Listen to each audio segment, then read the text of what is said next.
think it was interesting and important to hear that it's difficult under special administrative measures in US prison to gain actually the psychological and medical access which Julian Assange would need, and what we learned from last week's medical testimonies here, that he's really under a high medical risk, under the risk of actually committing suicide. And so this was, I would say, another convincing, to further convincing witnesses, which could and just lead to a decision by the court that actually Julian Assange has to be released out for humanitarian reasons.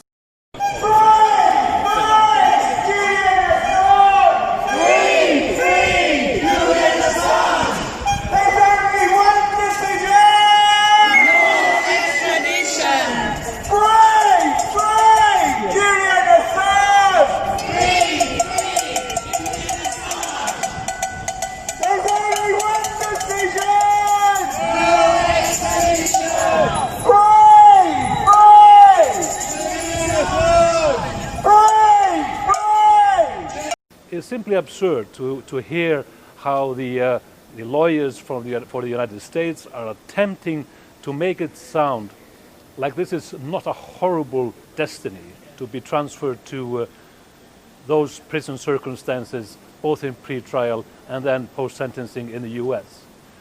Anything speaks against it. Everything speaks against it. And if you just browse the internet, you will see what kind of measures you're under. You will not have health care.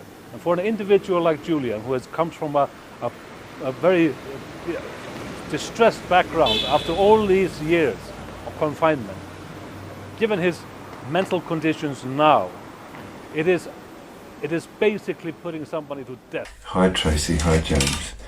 Today it was similar to yesterday. It was about what the situation Julian would find himself in if incarcerated in the United States, either in the ADX in Florence, Colorado, or in the MCC. It's the same jail that Jeffrey Epstein was in when he suicided, if he did suicide. So the example that was worked or given was a man named Abu Hamza, a man with no arms. They're amputated and diabetic and quite mad from being locked up by himself. The prosecution sarcastically said that Abu Hamza had refused to go to court because his toenails were too long. Well, the poor man can't cut his toenails, so anyway, you can imagine what the situation is. There's doors with holes, steel doors with holes in them about the size of your fist. The men yell through those holes. So the holes aren't open, but they yell and scream to be heard. So there's howling that goes on in the jail hour after hour as people try, maddened beyond sensibility, to contact somebody, anybody, and voices come back again, yelling and screaming. It's a cacophony of hell. This is the place that they would want to house Julian in. The prosecution insists that it has, ping pong and table tennis and programs. Well, it doesn't. It's just hell. Thanks.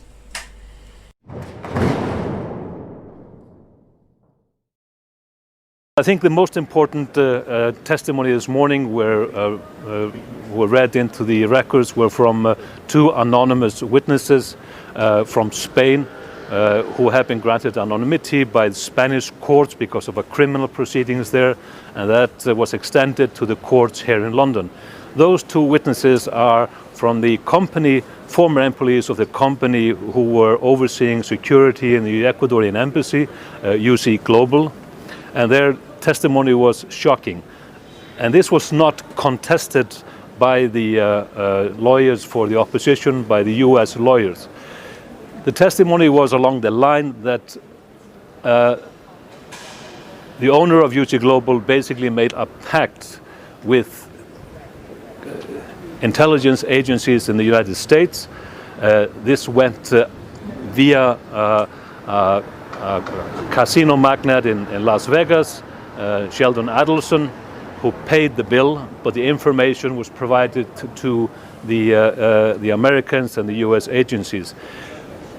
They were spying on Julian Assange in the Ecuadorian embassy with sophisticated techniques that was upgraded.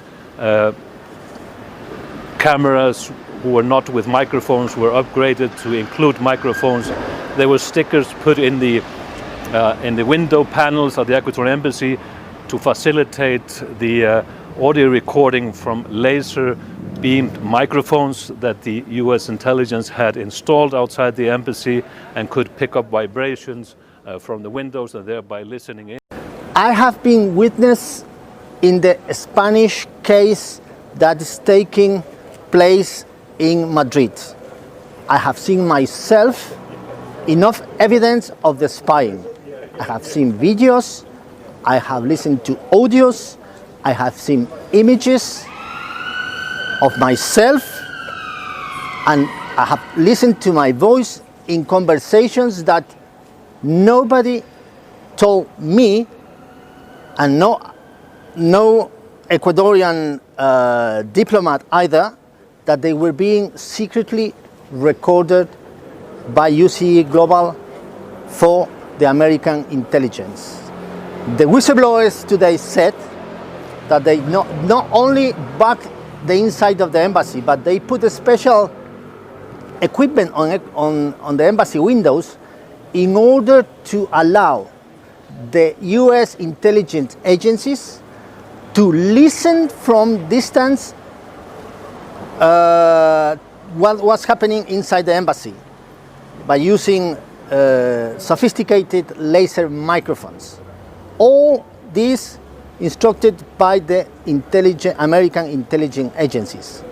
And we even heard today in court that there were discussions about poisoning Julian Assange in order to force him to go out for medical attention.